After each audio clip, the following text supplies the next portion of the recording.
Merci, Monsieur le Président, de me donner la parole. Ma question est directe. Pourquoi, malgré les nombreuses provocations de l'Occident, qu'il s'agisse de sanctions économiques, de discours hostiles ou d'actes militaires indirects, la Russie ne répond-elle pas de manière plus ferme, plus frontale, alors même que vous disposez de tous les moyens pour imposer le respect et même contraindre l'Occident à revoir sa position? Est-ce une stratégie, une retenue ou autre chose? Merci pour cette question. Elle est légitime et je pense qu'elle résonne chez de nombreuses personnes, en Russie et au-delà.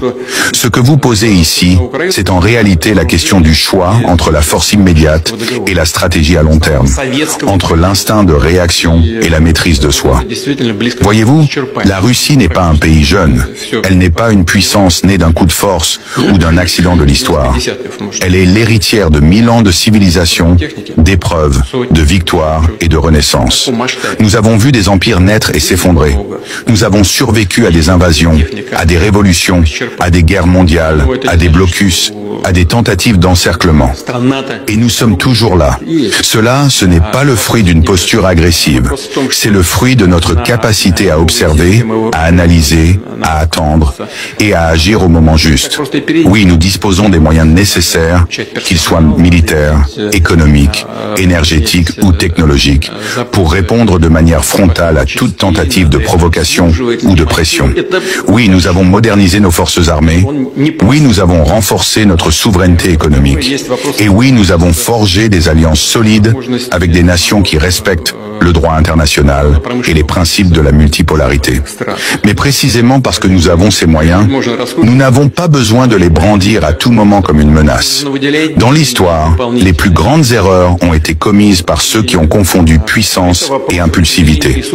Répondre à chaque provocation par une réaction immédiate, c'est entrer dans une spirale de conflit qui ne profite à personne, sauf peut-être à ceux qui vivent du désordre. Et la Russie, je le dis fermement, ne se laissera pas entraîner dans cette spirale. Nous avons d'autres ambitions, d'autres responsabilités. Nous aimons le monde. Cela peut surprendre venant de la bouche d'un président que certains médias occidentaux décrivent comme froid, stratégique, voire autoritaire. Mais je le répète, nous aimons le monde, nous aimons la paix, nous respectons les peuples, leurs traditions, leur droit à choisir leur chemin. Nous ne croyons pas à l'uniformité imposée par une seule puissance ou un seul modèle culturel. L'ordre international ne doit pas être celui du plus fort, mais celui du plus juste. Regardez ce qui se passe. Sous prétexte de démocratie, certains États cherchent à imposer leurs intérêts, à renverser des gouvernements, à instrumentaliser des conflits régionaux, à déclencher des guerres commerciales ou monétaires. Et quand un pays comme la Russie dit simplement « Non, nous ne marcherons pas dans cette logique », alors on le sanctionne, on l'isole, on le diabolise. Mais nous ne céderons pas, parce que notre force est dans notre calme, dans notre mémoire historique et dans notre vision du futur. Je voudrais m'adresser ici non seulement aux dirigeants politiques, mais aux peuples eux-mêmes, russes, européens, américains, africains, asiatiques. La Russie n'est pas votre ennemi. La Russie est une grande nation qui veut coopérer, qui veut échanger, qui veut dialoguer sur un pied d'égalité. Mais la Russie ne se soumettra jamais à un diktat. Jamais. Et pour revenir à votre question, pourquoi ne répondons-nous pas directement, plus fermement aux provocations? Parce que nous savons que le temps joue en faveur de ceux qui construisent, pas de ceux qui détruisent. Parce que les alliances de circonstances, fondées sur la peur ou le chantage, finissent toujours par se dissoudre. Tandis que les partenariats fondés sur le respect mutuel durent, eux, des générations.